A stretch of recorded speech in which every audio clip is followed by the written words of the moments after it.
pre-market, Tesla stock is down a little over 1.5%, sitting at $199.58. For the week, Tesla is up over 4%. For the month, Tesla is up over 8%. We're in March now. Will this trend continue? Or will we see a piling on of losses year to date for Tesla over 20%? Either way, I'm going to continue to buy Tesla stock. Sometime around the opening bell today, I will sell a call that expires around the middle of April. I'll be looking for anything that gets me over a 75% chance of profit, but as we know, Tesla stock likes to move.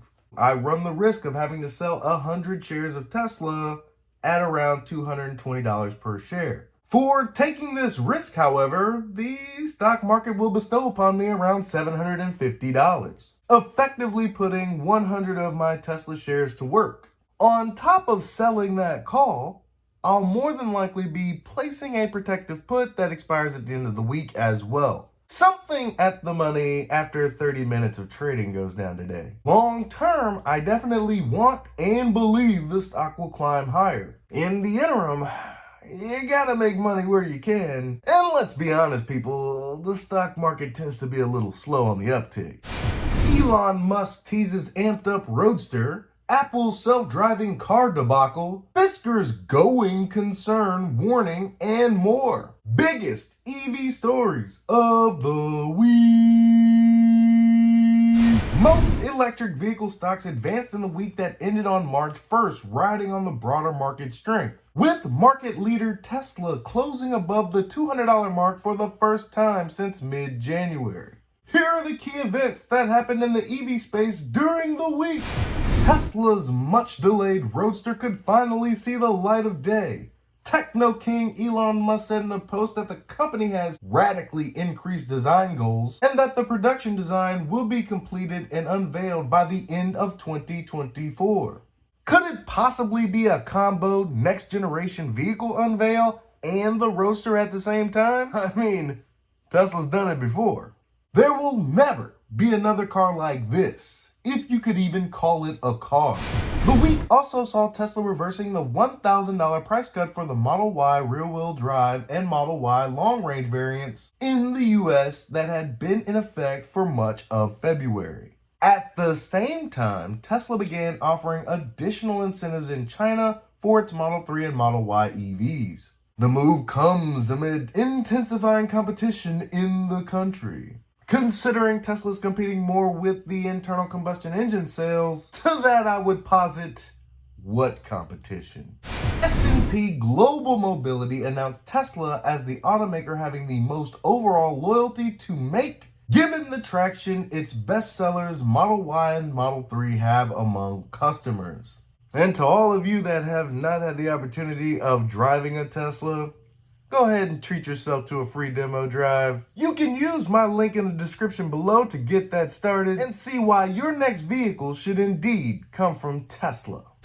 Apple pulls plug on self-driving car project. 10 years of investment Apple made in its self-driving car project have gone down the drain. The move comes amid the tech giant doubling down on its AI initiatives. Wait a minute, I thought self-driving cars was AI. The project, dubbed Titan, kickstarted in 2014.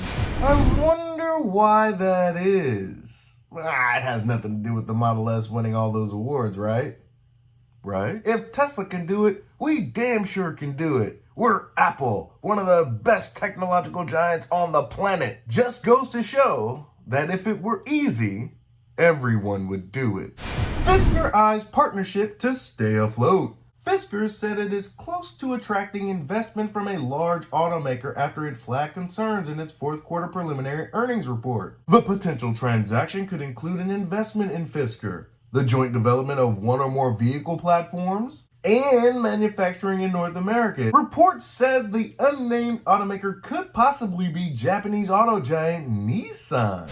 At the moment, this is all conjecture. Who knows who could possibly be interested in FISKER's technology? Any of the Japanese automakers would be a good fit here considering their progress in electric vehicles, although pretty significant in Japan, just not anywhere else. Regardless of who it is, FISKER's kind of desperate. Biden administration to clamp down on Chinese EV foray? President Joe Biden said this week that his administration would block the entry of Chinese internet-connected vehicles into the U.S., citing security risk. I have directed my Secretary of Commerce to conduct an investigation into connected vehicles with technology from countries of concern and take action to respond to that risk. That was my elderly president voice. It may need work. The move was seen as the first of multiple measures the Biden administration plans to take to prevent the flooding of low-cost China-made EVs, including ones assembled in Mexico in the U.S. market. That's a whole separate immigration issue coming up from Mexico potentially. Something tells me regardless of immigration policy, we're going to see a rash of Chinese vehicles here on our streets in America. To the Detroit 3, please be ready for this, because as Elon so eloquently put it, the Chinese are going to dominate any market that they find themselves in. I know, at first glance, it doesn't seem like China is fighting fair, but this is America, damn it. We got a history of beating long odds in this country. Don't expect anyone to come in and save you, whether it be preventing the Chinese from entering the country or bailing you out because you failed to make the transition to EVs. The onus is on you, Jim. You, Mary, and whoever the in charge of North American production in Stellantis. The clock is ticking, and though the odds are long, I believe you can still come out of this, maybe not on top, but somewhere in the realm of relevancy.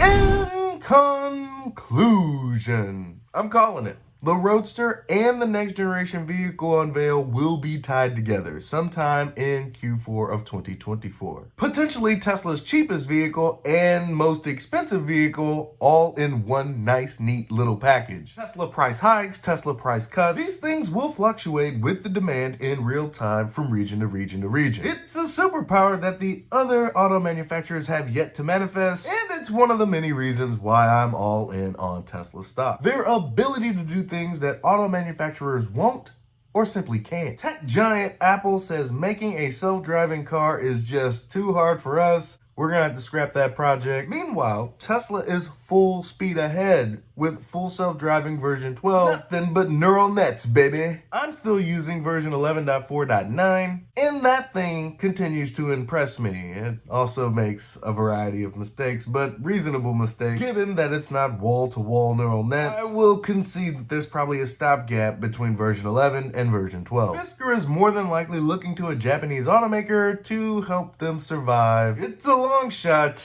but when you're talking about survival, you do the best you can with what you got. And regardless of who sits in the White House or what policies come out to prevent Chinese vehicles from being over here in the US, I'm going to tell you like this. Capitalism will win out. This will be eerily similar to the Japanese invasion in the 70s, the Korean invasion that soon followed after. We need the big three to be ready for this potential invasion. It won't happen today, it won't happen tomorrow, but by the end of the decade, don't be surprised when you start to see more foreign battery electric vehicles on our roads. Again, capitalism will win out, regardless of what policies are in place. That's all I got for you today. Be easy. Peace.